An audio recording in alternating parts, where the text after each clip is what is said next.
For today's video mga katrops, nagluto nga pala ako ng aming ulam na binagoongan.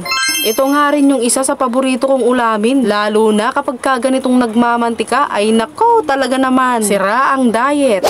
So ayun mga katrops, naka-ready na nga lahat yung mga sangkap na gagamitin natin para makapagluto ng binagoongan. Nakapaggayat na nga rin ako dyan ng panggisa na bawang, sibuyas at kamatis. So bale, ang una ko nga gagawin mga katrops ay piprituhin ko nga muna dito yung mga nahiwa ko kanina na talong. Nabili nga lang namin ito sa bayan na nagkakahalaga nga lang ng 20 pesos. O diba, marami-rami na rin mga katrops. Mas masarap kasi ang binagoongan kapag may pares na talong. Hindi naman na kailangang maluto ito ng maigi mga katrops dahil ilalahok nga rin naman natin ito doon sa binagoongan. Kaya naman nung magkaroon na nga ito ng kulay brown ay ayan, hinango ko na nga ito. Dito pa lang sa talong ay pwede na ngang ulamin no, isasawsaw mo lang sa tuyo mansi na may sili. Ay nako, talaga naman napakasarap na nun, tapos magkakamay ka pa. So ayun, sunod na nga pala nating igisa dito yung bawang, sibuyas at kamatis para maluto na nga yung ating alamang. Gisahin nga lang natin ito ng maigi mga katrops para lumabas nga yung katas, at ayan, pwede na nga nating ilagay dito yung fresh na alamang. Dito nga sa amin sa Ilocos ay nabibili nga lang namin ito sa halagang 20 pesos yung naka-plastic na. Ganito rin ba yung kulay ng alamang dyan sa lugar nyo mga katrops? Kung oo, pa-comment naman dyan sa baba, at kung taga saan ka, pa-comment na rin dyan. At ayan, okay na nga itong ating alamang. Ngayon naman ay susunod na nga nating maggisa ng bawang, sibuyas at kamatis. Gisa-gisahin nga lang natin ito mga katrops hanggang sa lumambot nga yung kamatis, at kapag ganito na ay pwede na nating ilagay dito yung mga nahiwang karne ng baboy. Ang ginawa kong ang hiwa dito sa karne ng baboy ay ginayat ko nga lang ito ng pahaba. Pero sa bagay, kahit anong hiwa naman ay ayos lang. Basta ang importante ay mahalaga.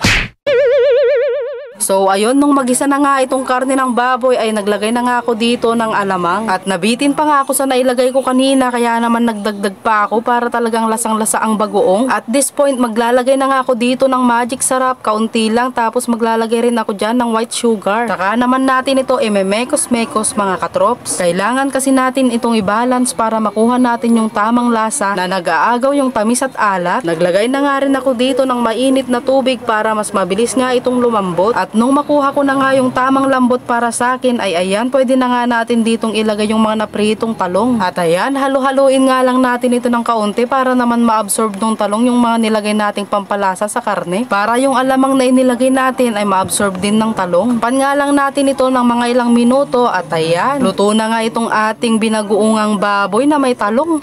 Tignan nyo naman yan mga katrops, talaga namang itsura pa lang napakasarap na. Siguradong mapapataob na naman nito ang isang kalderong kanin. At dahil kanina pa nga ako natatakam dito ay ayan, nagsandok na nga ako ng aking pagkain. At syempre meron nga din ako ditong isang perasong siling labuyo. Kaya tara mga katrops, kain na tayo. Thank you Lord sa food. Kumuha ka na nga rin ng iyong pagkain at sabayan mo na nga akong kumain. Talaga namang napakasarap kumain kapag may sili. Sa mga di nakakaalam, mahilig talaga akong kumain ng sili. Para sa akin kasi mas ginaganahan nga akong kumain, lalo na kapag may nginangat-ngat akong sili. Kaya naman sa araw na to ay talaga namang sira ang diet ko. Dahil alam nyo yun, napakasarap ng pagkakaluto ko dito sa binagoongan. Saktong-sakto kasi yung pagkakabalance sa tamis at alat. Ngayon nga habang nagbo-voice over nga ako ay hindi pa nga ako kumakain, kaya naman natatakam na naman ako sa binagoongan. Kaya naman kung wala kang maisip na iulam ngayong araw ay itry mo na nga rin magluto ng binagoongang baboy. At siguradong mapapataob niya ng isang kalderong kanin nyo. So paano ba yan mga katrops? Hanggang dito na lang tong ating vlog ngayong araw. Huwag nyo na rin palang kalimutang mag-like and share. Salamat sa panonood. Bye-bye!